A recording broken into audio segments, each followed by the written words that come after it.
Hello बच्चों, स्वागत है आप सभी का आपके अपने इस ब्यूटीफुल से चैनल एस नागौरी पर। और आज हम शुरू करेंगे रे ऑप्टिक्स का लेक्चर नंबर 9। लास्ट क्लास में हम लोगों ने देखा था कि प्लेन मिरर जो होता है उससे जैसे ही लाइट रे टकरा करके रिफ्लेक्ट होता है तो डेविएशन एंगल किस तरह से कैलकुलेट किया जाता है। उसमें मैंने दो पार्ट बताए थे। फर्स्ट पार्ट में मैंने ये कहा था कि केवल और केवल एक ही बार रिफ्लेक्शन हो, केवल अगर एक ही बार रिफ्लेक्शन होता है तो डेल की जो वैल्यू आ रही थी बच्चों वो कितना आ रही थी, डेल इज इक्वल टू आ रहा था -2i प्लस का पाई, इतना आ रहा था। क्या मेरी बात क्लियर है? अच्छा, जब मैंने ये कहा था आपको कि एक से ज्यादा बार अगर क्या हो, डेविएशन हो या रिफ्लेक्शन हो, देन डेविएशन एंगल कैसे फाइंड कर रहे थे। अब इसमें भी मैंने क्या किया था, प्लेन मिरर दो लिए थे, हाँ या ना, ये सेकंड पार्ट था, है ना। अब इसमें अपन ने कैसा गेम करा था, ये वाला गेम करा था। बात समझ में आ रही है क्या आप लोगों को? अब इसमें अपन ने जो डेविएशन एंगल निकाला था डेल नेट, वो डेल 1 प्लस डेल 2 करके निकाला था और उसका आंसर जो आया था, अगर मैग्नीट्यूड देखें तो वो आया था बच्चों 2 पाई माइनस 2 थीटा, हाँ या ना, ये हमारा आंसर था। क्लियर है क्या? अब हम इसी पार्ट, बोले तो पार्ट नंबर 2 में ही, ये तो केस ए किया था हमने, अब केस बी देखना चाहते हैं बच्चों। अब केस बी में मैं क्या कहना चाहता हूं, अभी आपने लाइट रे इस तरह से माना है इंसिडेंस। अब हो सकता है लाइट रे यूं आए, टकराए, टकरा करके बाहर की तरफ नहीं अंदर की तरफ आ जाए, तो उस कंडीशन में जो डेल यानी डेविएशन एंगल होता है वो किस तरह से कैलकुलेट किया जाता है। तो सेकंड पॉइंट का ही केस नंबर बी देखते हैं बच्चों। आइए, मैंने कहा ये दोनों एंगल हैं, सॉरी ये दोनों मिरर हैं और ये दोनों एक दूसरे से किसी एंगल थीटा पर इंक्लाइंड है। ओके, यहां पर एंगल मान लिया थीटा, किसी को भी कुछ भी नाम दिया, मान लिया इसको m1 इसको m2। बोला लाइट रे ऐसे आया इस मिरर से ऑब्लिक एंगल अल्फा बनाते हुए। अब तुम लोगों को पता है टकराएगा, टकरा करके अगर यूं भेज दूं तो ये तो वही पिछला केस हो जाएगा। यूं नहीं भेजना बच्चों, टकरा करके मान लीजिए वो यूं आ गया अंदर की तरफ। समझना आप मेरी बात को, क्लियर है? अब इसको कैसे सोल्व करना है वही जरा हम देखना चाहते हैं। अब आपको पता है अगर मैं वही यहां पर एक नॉर्मल ले लूं तो ये एंगल और ये एंगल आपस में इक्वल, देन ये भी अल्फा। क्या मेरी बात आप लोगों को क्लियर हो रही है क्या बच्चों? ध्यान से देखो आप, अगर यहां पर ये बीटा मान लूं, ये भी अल्फा माना है, ये बीटा मान लूं, तो ये भी कितना होगा, बीटा, बिकॉज यहां पर जो नॉर्मल लोग हैं उसके लिए ये एंगल और ये एंगल आपस में इक्वल होंगे। अरे हाँ या ना? देखो ये I1, ये I1, इसको कह दो I2, इसको कह दो I2, तो ये बीटा तो ये भी बीटा, हाँ या ना? अब डेविएशन एंगल फाइंड करना है बच्चों आपको, तो डेल 1 देखते हैं पहले। सर, रिफ्लेक्टेड रे का इंसिडेंस रे की इनिशियल डायरेक्शन, इंसिडेंस रे ये रे की इनिशियल डायरेक्शन, ये रे इनिशियल डायरेक्शन के साथ बनाया गया एंगल, ये डेल 1 है, शाबाश। प्लेन मिरर ये वाला M2, इसके लिए इंसिडेंट रे ये रही, इसकी इनिशियल डायरेक्शन ये रही, रिफ्लेक्टेड रे ये रही, तो यहां से यहां तक का है डेल 2, हाँ या ना? अब मैं लिखना चाहूं for surface M1, for surface M1 deviation angle is, deviation angle is del 1 is equal to, देखना बच्चों, अब डेल 1 आप लोगों को निकालना है, तो डेल 1 कैसे आएगा जरा आप मुझे ये बताइए बच्चों। तो डेल 1 जो हम निकालेंगे इसके अंदर में वो कितना आने वाला है बच्चों, बताइए मुझे फटाफट से। अगर ये अल्फा है और ये अल्फा है तो डेल 1 कितना हुआ बच्चों, ये टोटल एंगल। अच्छा, ये एंगल मुझे कोई बता सकता है? अरे ये वाला एंगल, अगर ये अल्फा है, ध्यान से देखो, ये लाइन और ये लाइन, इन दोनों के बीच का अगर अल्फा है तो क्या दिख रहा है, ये लाइन यहाँ है, ये लाइन यहाँ है, तो ये भी कितना है, अल्फा है।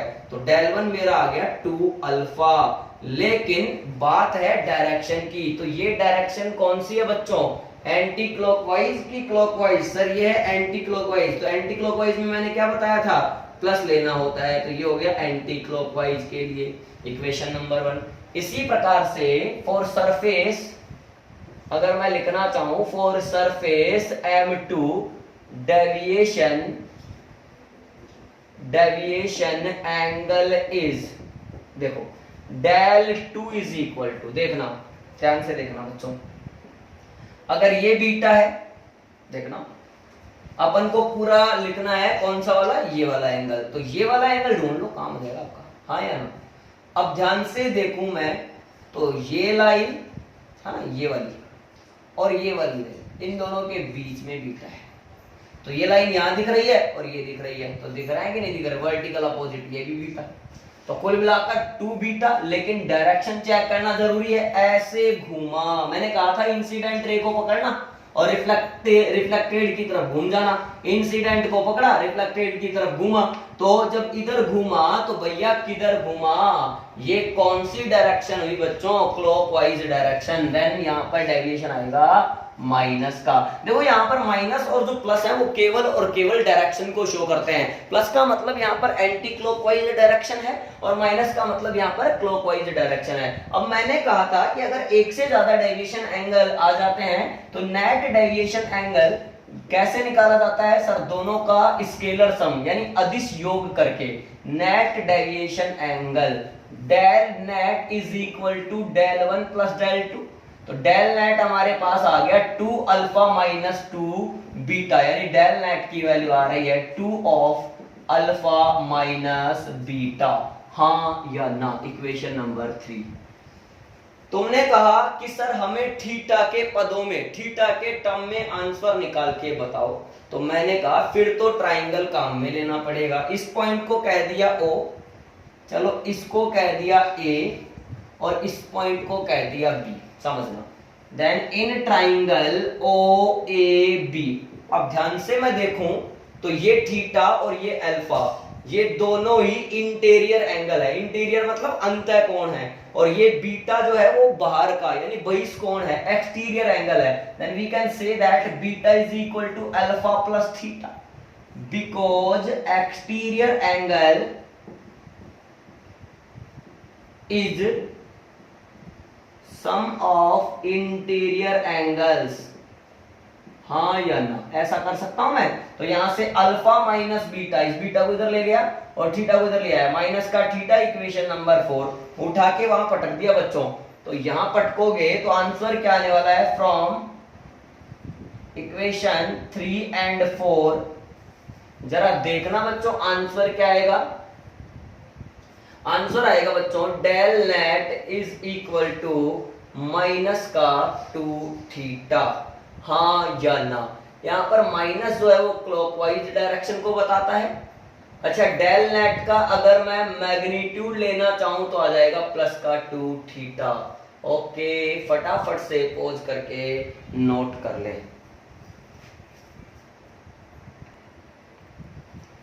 ओके बच्चों समझ में आया, देखो आगे बढ़ते हैं, आगे बढ़ना चाहते हैं, आगे बढ़ना चाहते हैं, ओके। अब देखना नेक्स्ट टॉपिक है डेविएशन एंगल, हमने फिनिश किया, अपन ने केस बनाए, पहले 2 पॉइंट बोले कि केवल एक ही बार रिफ्लेक्शन हो तो डेल की वैल्यू क्या आती है, मैंने कहा -2i + पाई आती है, एक से ज्यादा बार यानी मैंने 2 सरफेस लेकर के जब डेविएशन एंगल निकाला उसका केस A लिखा तो उसमें मैंने आपको बताया 2π - 2 थीटा आया, जब थर्ड केस करा मैंने तो लिखा मैंने बच्चों 2 थीटा, हाँ या ना, इस तरह से आंसर आ गए। थर्ड केस का मतलब है सेकंड पार्ट का केस नंबर बी, हाँ या ना। अब मैं बताने वाला हूं आपको वेक्टर फॉर्म ऑफ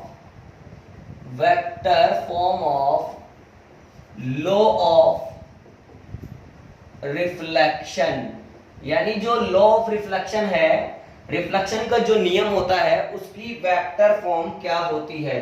तो जरा देखना बच्चों, R cap is equal to, सीधा ही मैथमेटिकल फॉर्म में ही बता देंगे, R cap is equal to I cap minus 2i cap dot N cap into N cap, हाँ या ना। अब इसमें आप मुझसे पूछेंगे कि सर ये आर आई और n, ये सारी चीजें क्या हैं जरा हमें बताओ। मैंने कहा ठीक है, वे r cap is equal to, यहां पर है बच्चों यूनिट वेक्टर अलोंग रिफ्लेक्टेड रे।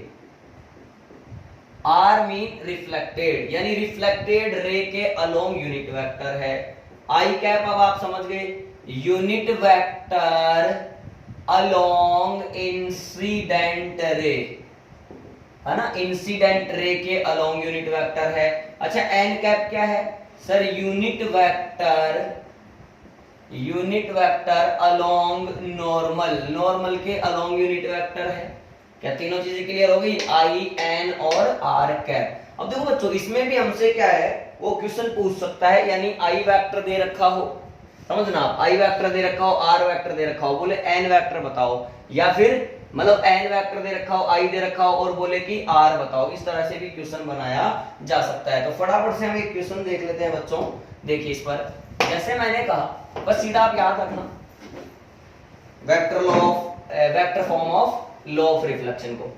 इसमें क्वेश्चन देख लेते हैं। If I vector is equal to I cap plus J cap minus K cap है, और आपको एन वेक्टर दे रखा है बच्चों आई प्लस जे, ठीक है। देन पूछा है आर कैप बताओ।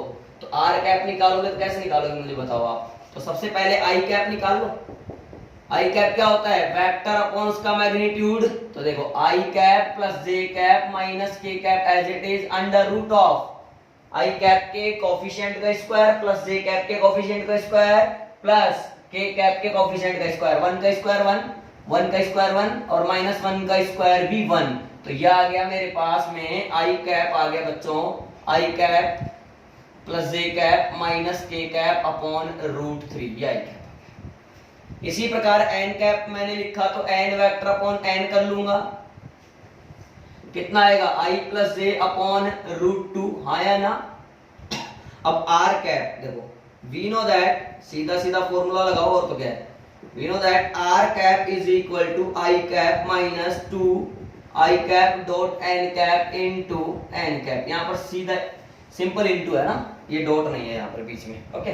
तो R cap is equal to, सबसे पहले मैंने आई कैप लिखा, ये रहा आई कैप कितना है, आई कैप प्लस जे कैप माइनस के कैप बटे रूट 3 माइनस 2 को बाहर ही रखा, आई डॉट एन करा बच्चों। अब डॉट प्रोडक्ट करना बिल्कुल आसान है, देखो I cap dot N cap, I cap वाला आई कैप वाले के साथ, जे कैप वाला जे कैप वाले के साथ और के कैप वाला के कैप वाले के साथ। कोफिशिएंट जो होते हैं वो मल्टीप्लाई होते हैं। तो यहाँ पर आई कैप का कोफिशिएंट कितना है 1/√3 और यहाँ पर कितना है 1/√2। तो कितना आ गया बताओ फटाफट सर, 1/√6, हाँ या ना, अरे आया कि नहीं आया। इसी तरह से यहाँ भी कितना आया प्लस का 1/√6, लास्ट वाला कितना आ रहा है 0, बिकॉज यहाँ पर तो माइनस का 1/√3 है लेकिन यहाँ पर 0 है इसलिए वो 0 हो गया। हाँ लेकिन बाहर एन कैप इनटू में जरूर है, तो आई कैप प्लस जे कैप अपॉन में √2, इस तरह से इसको लिख सकते हैं। तो R cap is equal to I cap plus J cap minus K cap upon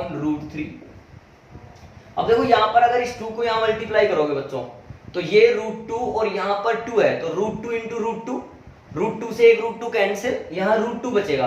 अब √2 को अगर √6 से डिवाइड करोगे तो क्या मतलब होता है इस चीज का, ये √2/6 हो गया, यानी कुल मिलाकर के 1/3 बच गया रूट में, यानी कुल मिलाकर के 1/√3 बच गया, हाँ या ना। तो मैं इसको लिख सकता हूं देखो minus of I cap by √3, समझना आप, ठीक है। और अच्छा बच्चों ध्यान से, √3 ये √6 है और ये √2 है, तो यहां पर माइनस ऑफ ये बचेगा आपका 2/√12, यानी इसको एक काम करो √2 से √2 कैंसिल कर लो, तो यहाँ पर √2 बचेगा और ये हो जाएगा आपका √2/6, यानी √2 रख लेता हूं मैं, √2 आई cap by √6 plus J cap by √6, हाँ या ना।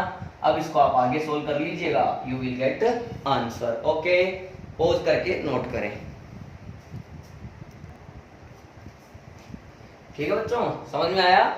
Vector form of law of reflection, ठीक है, सीधा सीधा फॉर्मूला है, सारी चीजें गिवन रहेंगी, आपको फॉर्मूले में वैल्यू पुट करनी है और आंसर मिल जाएगा कैलकुलेशन बेस्ड। नेक्स्ट क्वेश्चन है, ठीक है, नेक्स्ट क्वेश्चन जो है हम एक रिजल्ट बनाने के लिए ले रहे हैं बच्चों, इससे हम एक रिजल्ट निकालेंगे। काफी अच्छी प्रोफाइल है, ये इंपॉर्टेंट प्रोफाइल है जेई के हिसाब से। देखिए आप, two plane reflecting surfaces are of length 2√3 metre each.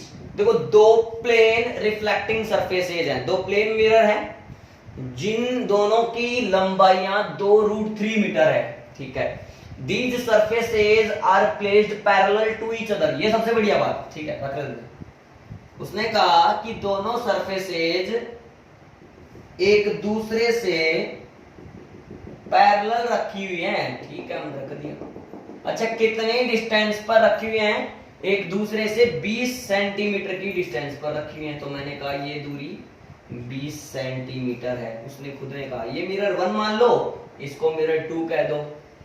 If light ray incident on a surface making an incidence angle of 30 degree, then find out total number of reflection before emerging out। मेरी बात समझो, ये कह रहा है कि एक light रे एक पहली किसी भी सरफेस से आप टकरा देना, चाहे ऊपर वाली चाहे नीचे वाली से, टकराती है, टकरा करके रिफ्लेक्ट होती है। अच्छा एक बात बताओ, टकराती है तो कितने इंसिडेंस एंगल पे टकराती है? 30 डिग्री के इंसिडेंस एंगल पे टकराती है।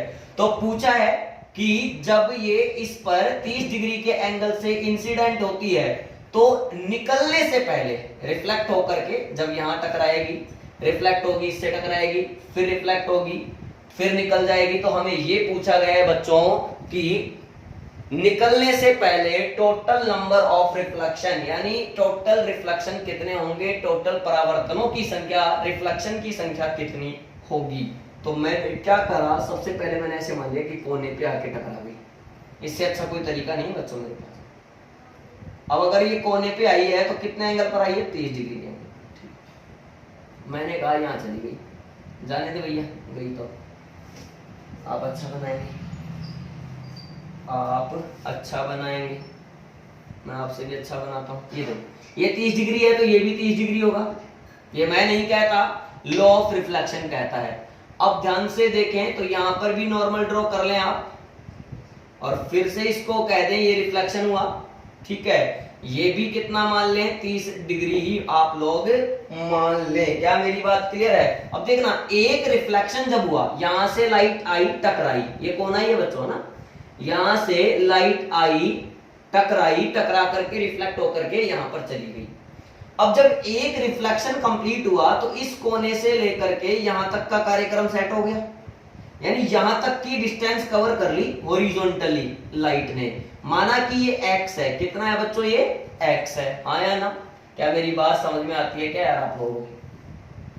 ठीक है, हालांकि मुझे ये डिस्टेंस पता है 20 सेंटीमीटर, लेकिन मैं रिजल्ट बनाना चाहता हूं इसलिए इनको सिंबलाइज कर लेता हूं। इसको नाम दिया d, इस दूरी को, पूरी डिस्टेंस यानी इसकी मिरर की जो लंबाई है उसको कह दिया कैपिटल L। अगर यहां पर x डिस्टेंस कवर की है तो यहां भी x डिस्टेंस कवर करेगी, लेकिन क्या ये 2 बार ही रिफ्लेक्शन हुआ? नहीं बच्चों, हमें यही तो ढूंढना है कि कितनी बार रिफ्लेक्शन हुआ। तो मुझे एक बात बताओ, अगर मैं ऐसा कह दूं कि n बार रिफ्लेक्शन हुआ है, एक रिफ्लेक्शन में दूरी कवर होती है x, तो n रिफ्लेक्शन में कितनी दूरी कवर होगी? Sir n into x। तो इसका मतलब सर l जो डिस्टेंस है should be equal to n into x, हाँ या ना? बिकॉज देखो भाई ध्यान से समझना, एक रिफ्लेक्शन जब हुआ तो दूरी कवर हुई x, ठीक है। 2 हुए तो x प्लस x 2x, 3 बार होता तो 3x, 4 बार होता तो 4x, अब n बार हुआ तो nx।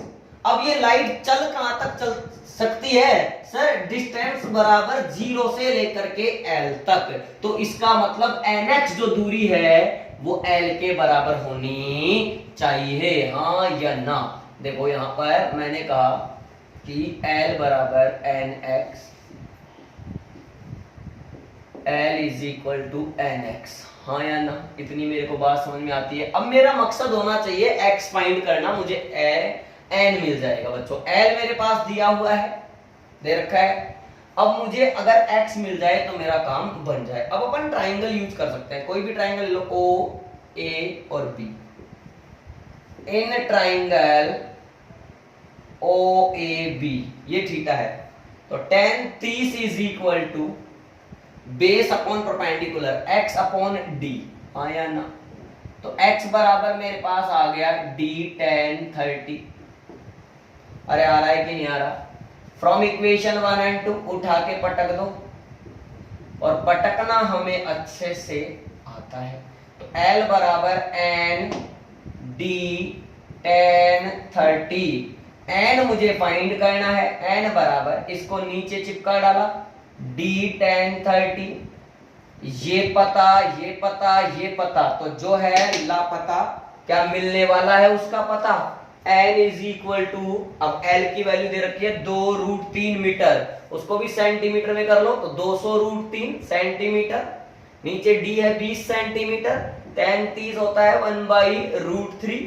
बच्चों ये 0 से 0 कट गया, ये बच गया 10 मेरे पास, और ये √3 गया ऊपर, तो 10 × 3, तो n इज इक्वल टू कितना आ गया 30। इसका मतलब मुझे ये समझ में आता है कि सर इस केस में टोटल नंबर ऑफ रिफ्लेक्शन कितने आ रहे हैं, 30 आ रहे हैं। तो मुझे एक बात समझ में आ गई, यहां से एक रिलेशन नजर आ रहा है, n is equal to L upon d tan theta.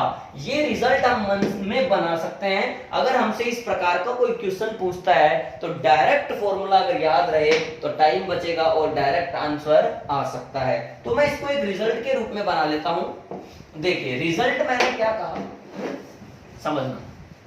अब रिजल्ट यही है, जो अपना फॉर्मूला निकल कर आया है उसको मैं रिजल्ट मान लेता हूं। तो अगर मैं इसको रिजल्ट कह दूं, L इज इक्वल टू, बच्चों क्या आया था बताना, L is equal to nx, ये था हमारा। तो n बराबर L बटे x, और L बटे x, x क्या था d tan थीटा, हाँ या ना। अच्छा n क्या है बच्चों, सर नंबर ऑफ रिफ्लेक्शन, कि कितनी बार रिफ्लेक्शन हुआ। L क्या है, L sir length of reflecting surfaces, clear. d क्या है, distance between reflecting surfaces, theta. अच्छा थीटा यहां पर है इंसिडेंस एंगल। अच्छा इसको थीटा ना लिख करके आई लिख दूं बच्चों, ज्यादा अच्छा है, अपन आई से कहते हैं। तो इंसिडेंस एंगल, क्या मेरी बात क्लियर है बच्चों? इस तरह से हम क्या कर सकते हैं, इस तरह की प्रोफाइल को भी कवर कर सकते हैं। समझ में आया? ठीक है, आज के इस वीडियो में बच्चों इतना ही काफी है। नेक्स्ट वीडियो में फिर से मिलेंगे और फिर से प्लेन मिरर के कुछ जो कॉन्सेप्ट बचे हुए हैं वो मैं आपको सिखाऊंगा। यानी हम ये सीखेंगे कि अगर प्लेन मिरर पर कोई लाइट आती है तो अगर इंसिडेंट लाइट को कांस्टेंट रखा जाए और मिरर को रोटेट कर दिया जाए, देन इमेज पर क्या इफेक्ट पड़ता है। क्लियर? इसी प्रकार से अगर मैं ये कहूं कि अब हम जो है मिरर को कांस्टेंट रखें, एक ही जगह पर रखें, और जो इंसिडेंट लाइट रे है उसको रोटेट कर दें, समझ रहे हो, उसको रोटेट कर दें, तो फिर इमेज पर क्या इफेक्ट पड़ता है। इस तरह की बातें अपन करेंगे आगे चल करके। अभी इस वीडियो में यहां तक हमने आपको बताया, तब तक आप पढ़ते रहिए। Thank you.